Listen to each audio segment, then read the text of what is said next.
tu palabra, Señor.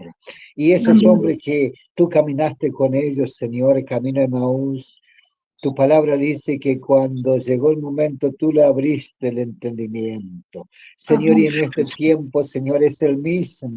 Te pedimos que tú abras nuestro entendimiento para que podamos aprender de tu palabra y atesorarlo en nuestra vida. Te pedimos, Dios, en el nombre maravilloso de Jesús.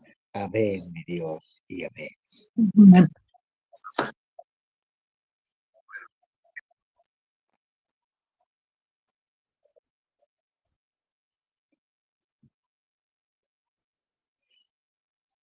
Amén.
Sí, profe, ya estoy.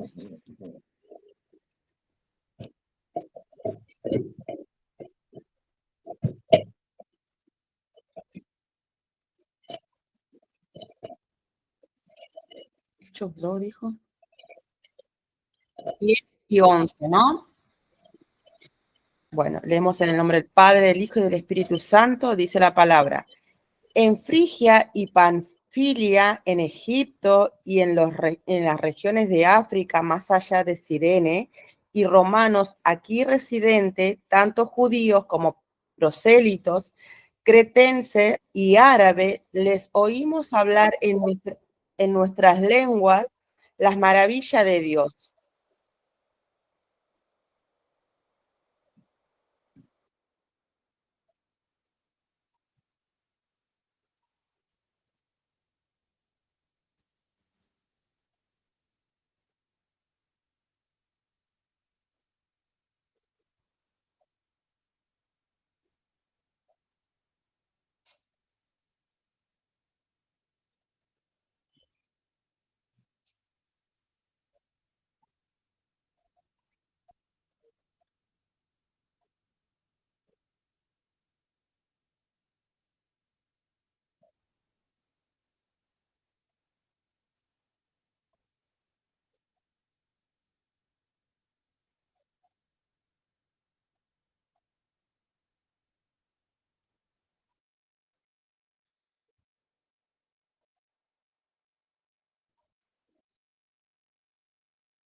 18:2.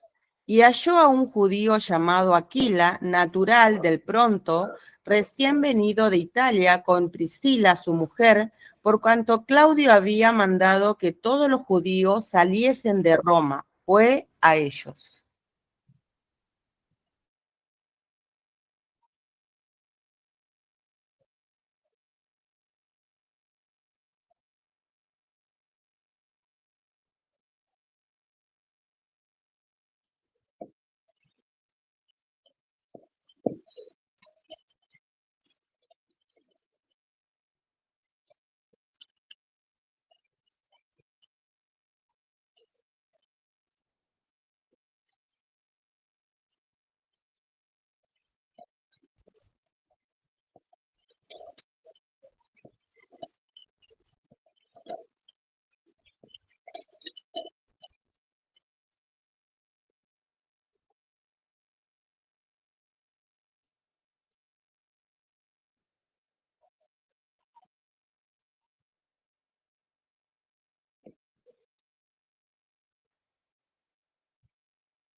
Perdón, profe. ¿A dónde la pasaste? ¿Al mail?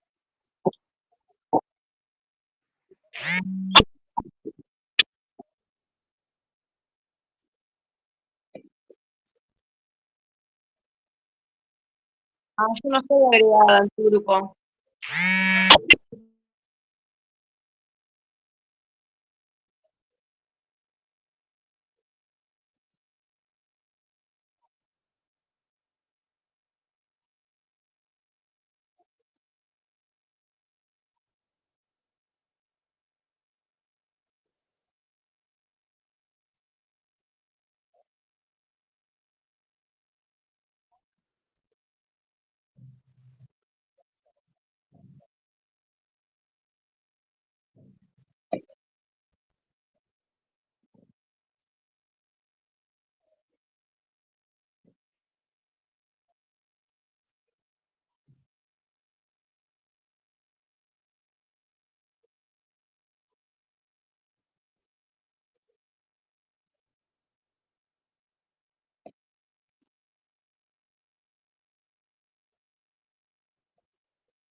Sí, profe.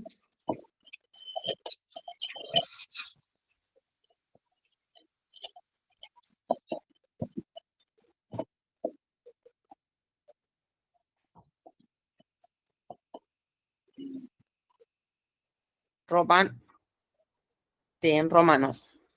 La Reina Valera. Dice, Pablo, siervo de Jesucristo, llamado a ser apóstol, apartado para el Evangelio de Dios, que él había prometido antes por sus profetas en las Santas Escrituras acerca de su Hijo, nuestro Señor Jesucristo, que era del linaje de David según la carne, que fue declarado Hijo de Dios con poder, según el Espíritu de Santidad, por la resurrección de entre los muertos y por quien recibimos la gracia y el apostolado para la obediencia a la fe en todas las naciones, por amor de su nombre, entre las cuales estáis también vosotros, llamados a ser de Jesucristo, a todos los que estáis en Roma, amados de Dios, llamados a ser santos, gracias y paz a Dios, a vosotros, de Dios nuestro Padre y del Señor Jesucristo. ¿Continúo sin título, profe?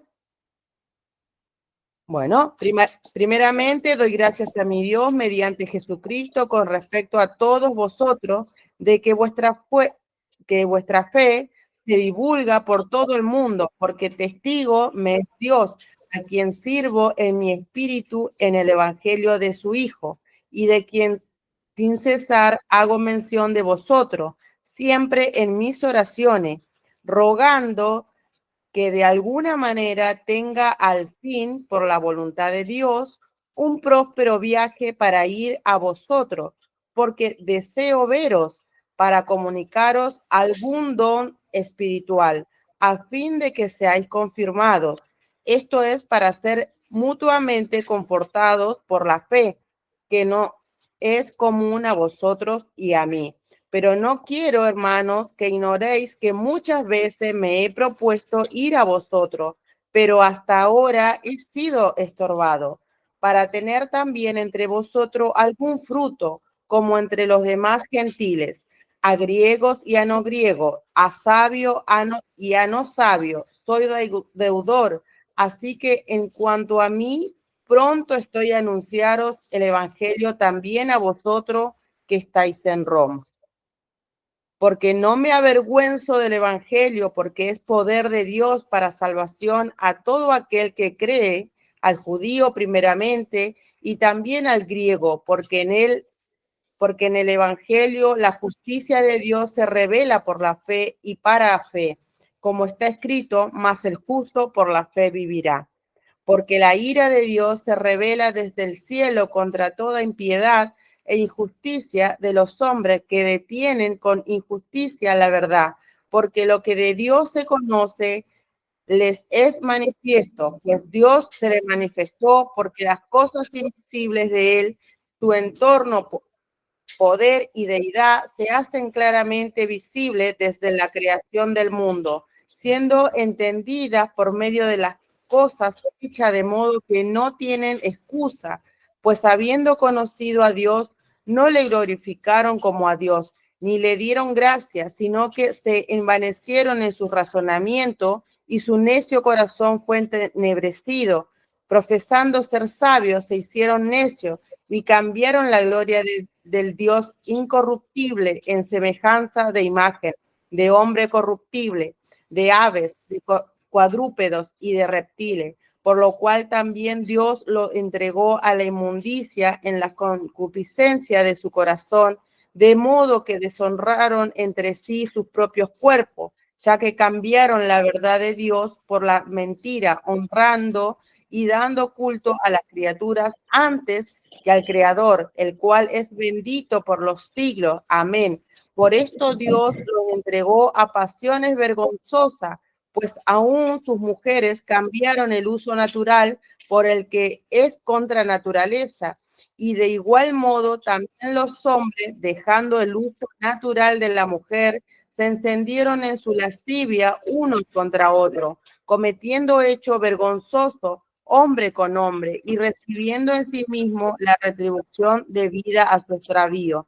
Y como ellos no aprobaron tener en cuenta a Dios, Dios lo entregó a una mente reprobada para hacer cosas que no convienen, estando atestado de toda injusticia, fornicación, perversidad, avaricia, maldad, llenos de envidia, homicidio, contienda, engaños y malignidad, murmuradores, detractores, aborrecedores de Dios, injuriosos, soberbios, altivos, inventores de males, desobedientes a los padres, necios, desleales, sin efecto natural, implacables, sin misericordia, quienes habiendo entendido el juicio de Dios, que los que practican tales cosas son dignos de muerte, no solo los hacen, sino que también se complacen con los que los practican.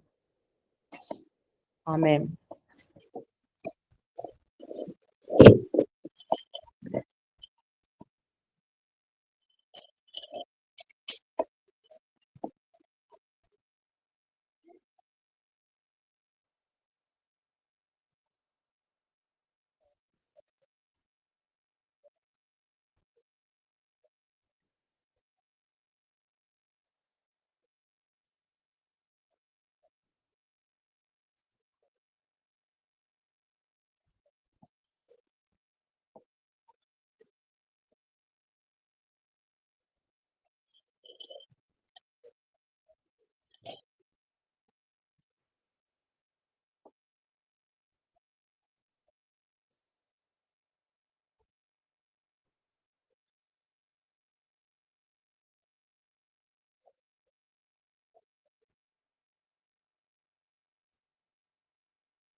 En la Biblia misma, ahí mismo Pablo dice, porque es poder de Dios y por lo que el cambio, la transformación que él recibió en su persona misma, es imposible avergonzarse de Dios. Hoy nos pasa a nosotros, porque ¿cómo podemos avergonzarnos de Dios si Él fue el que nos dio vida, el que perdonó una multitud de pecados y el que por el cual puedo decir que Cristo vive? Es imposible que haya esperanza en Dios, porque la profesora anterior decía, ¿qué podemos decir? Pedro dijo lo siguiente: ¿a quién iremos si solo tú tienes palabra de vida? Y hoy yo en mi persona puedo decir, ¿a dónde voy a ir si solamente Él tiene palabra para mí, que me cambia, que me transforma, que me saca de la miseria y me planta como un hijo de Dios? Ese es mi Dios.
Profe, buenas noches. 18. Porque la ira de Dios se revela desde el cielo contra toda impiedad e injusticia de los hombres, que detienen la verdad con injusticia.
Y a causa de la idolatría dice que Dios le entregó a pasiones vergonzosas, ¿no?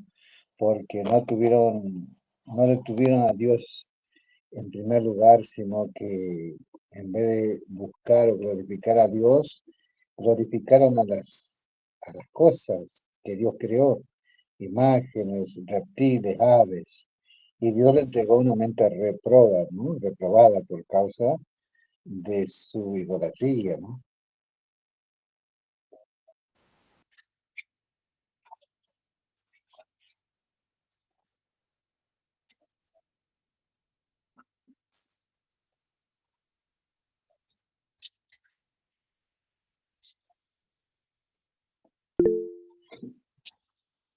Y quería leer el 21, que es lo que dice el pastor también, ¿no? Pero también dice, pues habiendo conocido a Dios, porque sí lo conocían, dice, no le glorificaron como a Dios, ni le dieron gracias, sino que se envanecieron en su razonamiento y su necio corazón fue entenebrecido. O sea que conociéndolo, ¿no? Se envanecieron y tenían un corazón necio. Hay una descripción del corazón de las personas como eran, ¿no? Eso quería leer.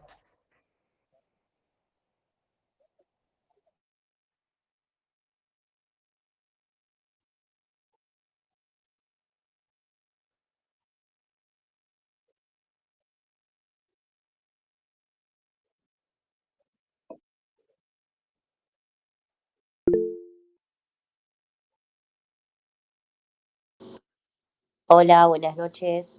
Bien, quería saber si lo que dijo la chica recién también sería un motivo por el cual se manifiesta la ira de Dios.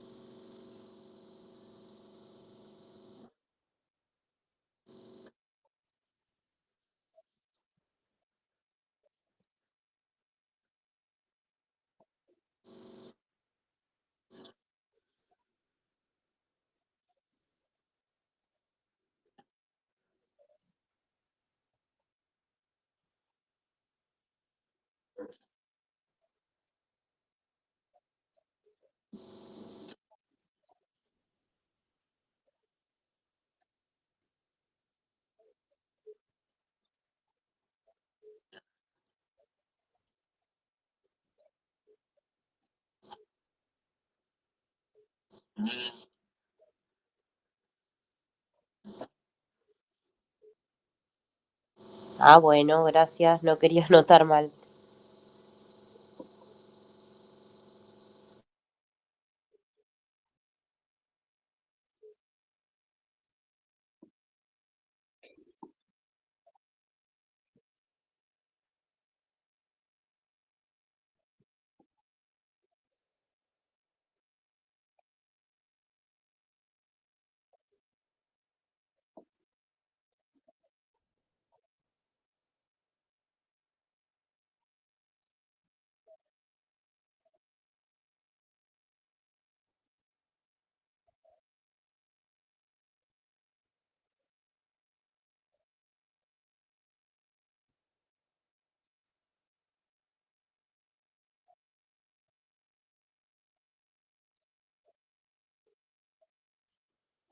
Totalmente.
Perdón, profe, redensa.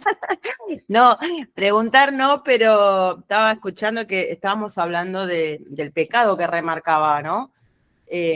Y quería leer en el 24, ¿no? Que dice la palabra, dice, por lo cual también Dios los entregó a la inmundicia en la concupiscencia de sus corazones, de modo que deshonraron entre sí sus propios cuerpos. ¿No es cierto?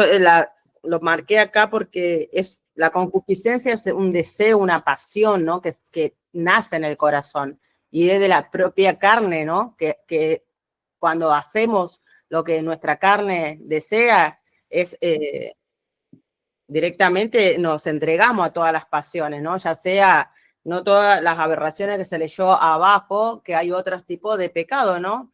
O sea, también contaminamos nuestro cuerpo, aunque no sea sexualmente hablándolo, pero de todas maneras nuestros ojos es parte de nuestro cuerpo. Si tenemos idolatría, nuestros oídos es parte de nuestro cuerpo, o sea, es la inmundicia, ¿no? Porque el Señor nos entrega, dice, a la inmundicia, porque es por nuestra propia concupiscencia, es lo que remarcaba acá. Es la importancia, ¿no? De hacer entender a las personas que es por nuestros deseos. Y siempre volvemos al Génesis, ¿no? El libre albedrío. El libre albedrío que a mí siempre me gusta remarcar, el propio se ríe, pero me trae siempre al Génesis. Y digo, por eso caímos, por eso nos tenemos que hacer cargo, ¿no? No es solo Eva y Adán, nosotros volvemos a caer todo el tiempo.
Amén. Cristian, si quieres, yo puedo orar para despedirnos. Amén. La verdad, muy hermosa la enseñanza. Bueno, nosotros sacamos fotocopia de lo que usted nos mandó. Lo hicimos así para poder estudiarlo mejor. Así que bueno, si quiere, oro. Amén. Amado Dios y Padre Celestial, te damos gracias, Señor, por esta primer clase, Señor, que hemos tenido con tu siervo Cristian, Padre. Gracias por la sabiduría, Señor, que tú le has dado, Señor, para que nos enseñe, Padre. Queremos seguir aprendiendo, Señor. Queremos seguir, Señor, requiriendo esa sabiduría, Señor, que viene de lo alto, Padre. Sabiendo, Señor, que tú nos estás hablando en esta noche, Señor, a través de la epístola, Señor, de Pablo, Señor, a los romanos, Padre bendito. Te damos gracias, Señor, por la vida de cada siervo, Señor, que se ha hecho presente, Señor, en esta noche, Padre, porque sabemos que tú nos has convocado, Padre bendito, para seguir añadiendo, Señor, entendimiento y conocimiento, Padre, para poder llevar el Evangelio, Señor, a toda criatura, Señor, porque como decía Pablo, que no se avergonzaba de tu Evangelio y nosotros tampoco nos avergonzamos, Padre. Te damos gracias en esta noche, Espíritu Santo. Te pido que bendiga a cada siervo, Señor, que los guarde, los proteja. Bendice, Señor, al profesor Cristian, Señor, sigue añadiendo sabiduría sobre él, Padre. Encomendamos, Señor, esta clase en tus manos, Señor, y encomendamos nuestras vidas en esta noche en tus manos, Señor, y todo lo hacemos en el nombre del Padre, del Hijo y del Espíritu Santo. Amén y amén. Amén. Amén.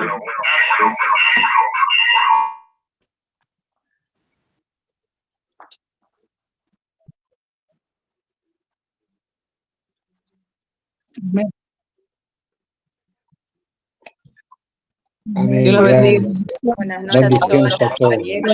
Buenas noches a todos. Dios los bendiga. Bendiciones. Qué lindo. Buen fin de. Bendiciones. Profe, bendiciones. Nos vemos. Pastor, Cristian, hermanos, hermanas, un abrazo a la distancia.